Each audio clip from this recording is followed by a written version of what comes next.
Hi beautiful souls, welcome back to the channel. Today, we're diving into something we all experience but rarely understand, the ebbs and flows of life. You know those moments when you feel unstoppable, inspired, creative, and full of energy, followed by periods when you just don't want to do anything? When you feel tired, uncertain, unmotivated, maybe even like you've lost your spark. We often judge those quieter moments as something being wrong with us. But what if those times are not setbacks, but sacred resets? What if the rhythm of your life, those highs and lows, are actually the natural breathing of your soul? We live in a world that worships the climb, the hustle, the constant doing, the perpetual motion. We're taught that our value comes from what we accomplish, how much we produce, and how well we perform. But nature doesn't move like that. The tide comes in, and then it goes out. The moon waxes and wanes. The seasons turn from bloom to stillness. Everything in nature has its rhythm, even your heartbeat. So why do we expect our energy, our emotions, and our creativity to stay in constant summer? Joe Dispenza often says that the body is a record of the past. That our subconscious is running on autopilot most of the time, recycling old emotions, thoughts, and habits. When we live in constant go mode, we're not creating from the present moment. We're creating from the past, from old neural circuits. He explains that the body seeks homeostasis, that steady internal balance that keeps us alive. It's the reason your temperature stays around 98.6 degrees, and your heart rate returns to normal after a workout. Your body always seeks equilibrium. But energetically, we crave it too. Homeostasis is the body's natural state of balance. It's what keeps us alive, functioning, and stable. But it's also what resists change. When you push yourself too hard, when you live in chronic stress or production mode, your body enters survival, the sympathetic nervous system takes over. You produce cortisol, adrenaline, and other stress hormones that prepare you to fight or flee. That state is powerful for short bursts, but not sustainable long term. If you stay in that mode too long, your body starts breaking down.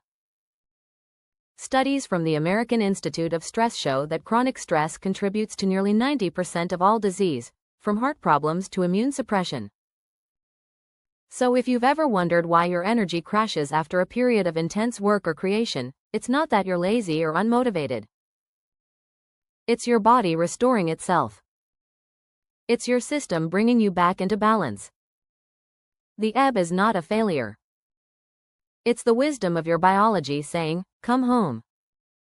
Abraham Hicks often talks about this in the context of the vortex, that place of alignment where you're connected to your source energy. When you're in flow, when you're feeling joy, appreciation, and ease, you're in the vortex. You're allowing energy to flow through you. But when you push against life, when you resist what is, you pinch off that flow. The resistance isn't bad, it's contrast. It's helping you clarify what you want. The ebb teaches as much as the flow. Without the quiet, you wouldn't even recognize the sound of your own desire. Bashar says that our energy fluctuates naturally based on our highest excitement. He explains that when we act on our passion, we move into alignment with our true frequency. But that doesn't mean being hyper-productive 24/7. Excitement, he says, includes rest. Following your highest excitement means listening to your energy in each moment. Sometimes that means creating, other times it means doing absolutely nothing. Rest is not the opposite of productivity. It's part of the cycle that makes creation sustainable. Louise Hay taught that your body is always speaking to you. If you're exhausted, if you're anxious, if you're burnt out, it's not just physical fatigue. It's your inner being saying, "You've gone too far from your center." She believed that every physical condition has an emotional root. Fatigue, for example, often comes from resistance to letting go or a deep sense of being overwhelmed. She used affirmations as medicine, simple, loving reminders that it's okay to slow down. I allow myself to rest when I need it. I honor my rhythms. I am safe. She believed that healing starts with self-love, and self-love begins with listening. And Wayne Dyer, oh, he had this beautiful way of describing flow. He said, "You don't attract what you want, you attract what you are. When you're out of balance, when you're pushing too hard or living from lack, you're sending a signal of misalignment to the universe. But when you allow yourself to rest, to breathe, to trust, you come back into your natural frequency of peace. From there, everything flows." Wayne reminded us that life is not about getting somewhere. It's about being fully here. There's a powerful story in Chicken Soup for the Soul that beautifully captures this rhythm of life. It's about a man who was obsessed with success. He worked non-stop, missing family dinners, vacations, and even his daughter's dance recital. One day, exhausted, he finally took a weekend off and went fishing with his little girl. They sat quietly, the water calm, the air still. She looked up and said, "Daddy, I like this. I like when you're not busy." In that moment, he realized that all the striving had kept him from the very life he was trying to build. That moment of stillness was worth more than all the achievements combined. The story ends with him making a promise to his daughter, and to himself, to make room for the ebbs, not just the flows. It's such a simple but profound reminder that living isn't about constant movement. It's about being aware of where you are. When you understand your own rhythm, you stop fighting it. Some people have creative bursts at night, others feel most alive in the morning. Some thrive in cycles, weeks of energy followed by quiet retreats.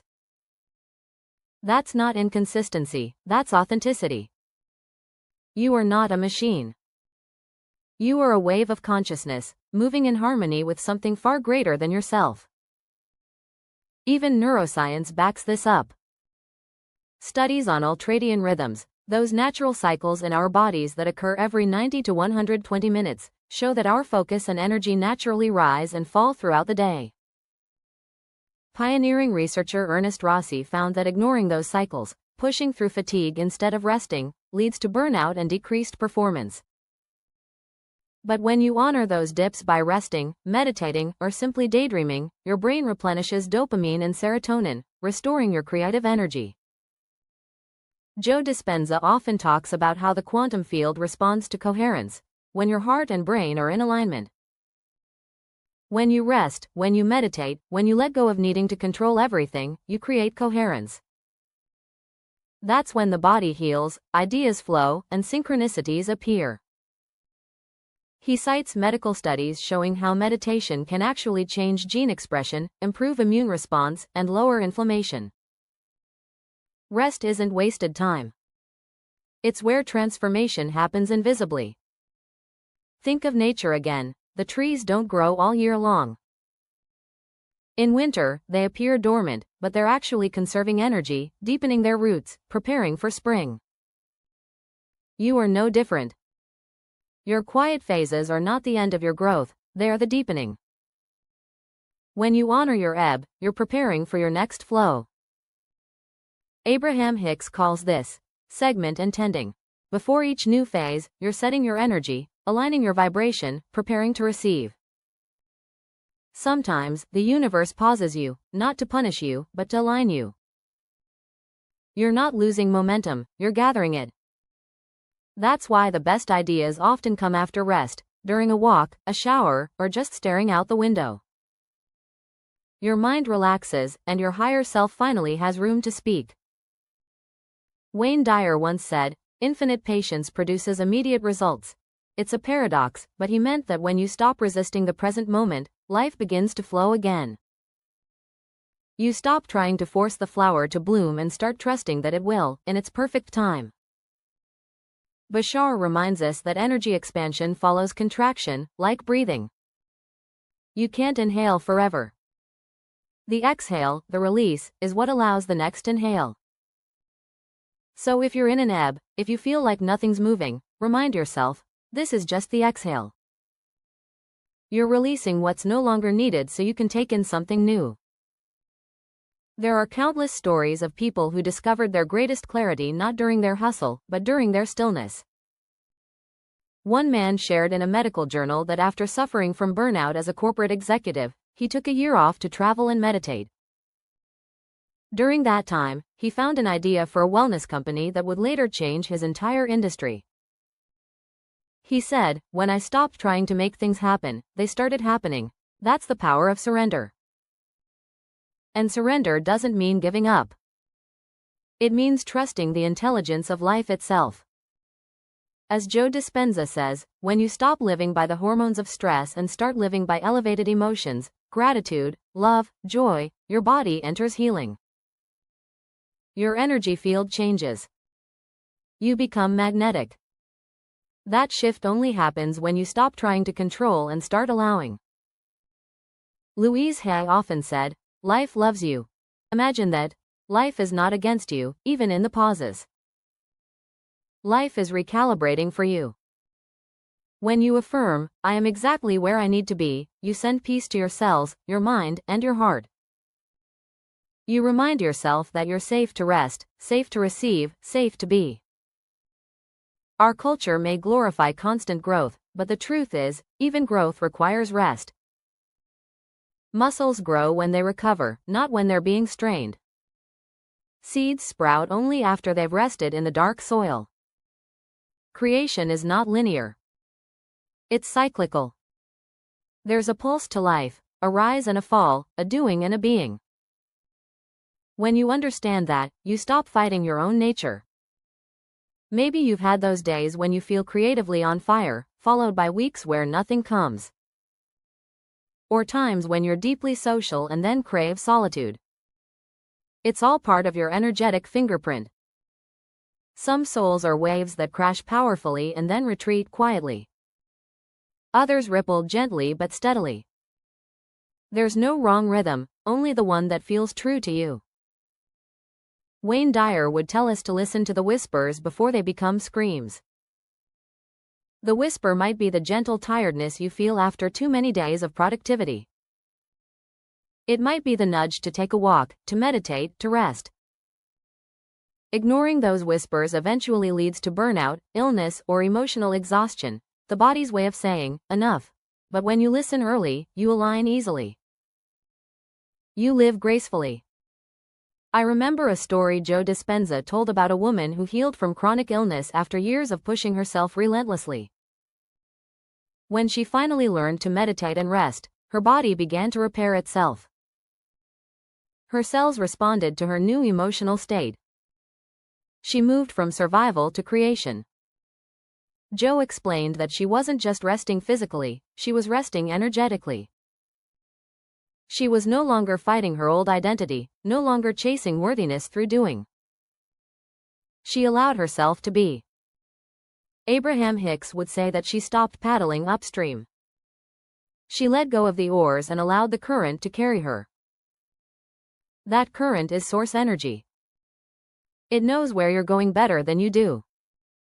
When you rest, when you trust, when you stop resisting the ebb, you're still moving, you're just letting life do some of the rowing for you. There's a beautiful thing that happens when you truly understand yourself. You stop comparing your timeline to others. You stop feeling guilty for needing rest. You stop defining success as constant motion. You begin to realize that fulfillment isn't about doing everything, it's about doing what feels aligned. And sometimes alignment feels like stillness. Wayne Dyer said, "Don't die with your music still in you." That means honor what's inside of you, but also honor the silence between the notes. That silence is part of the song. If you rush through it, you miss the beauty. Life is like a symphony, moments of crescendo and quiet interludes. Both are necessary to make the music whole. Bashar teaches that your excitement will naturally ebb and flow because you're an infinite being experiencing finite realities. You're here to explore all frequencies, not just joy or success, but also rest, contemplation, integration. Each state serves a purpose in your evolution. He says the universe never wastes energy. If you're in an ebb, it's because that moment is needed for expansion. Louise Hay's philosophy of mirror work, looking into your own eyes and affirming love, is a perfect example of turning inward during an ebb. She invited people to pause, breathe, and reconnect with their inner child. She believed that love heals everything, but love requires presence. When you slow down, you can actually feel that love again. Science agrees. Research in Frontiers in Psychology shows that periods of rest and reflection are essential for learning, creativity, and emotional regulation. When we're not actively focused, our brains enter the default mode network, a state where connections form between unrelated ideas. That's when innovation happens. That's when healing happens. Doing nothing is doing something profound. It's giving your inner world space to reorganize. Maybe that's why so many people say their best ideas come when they're walking, showering, or daydreaming. Because the mind finally lets go. You shift from beta brainwaves, the thinking, analyzing state, into alpha and theta, the states of imagination and intuition. That's where you meet your higher self. That's where your true guidance lives. So if you're in a moment of ebb right now, if life feels slow, uncertain, or quiet, don't fight it. Don't judge it. Breathe into it. You're not behind. You're not broken. You're recalibrating.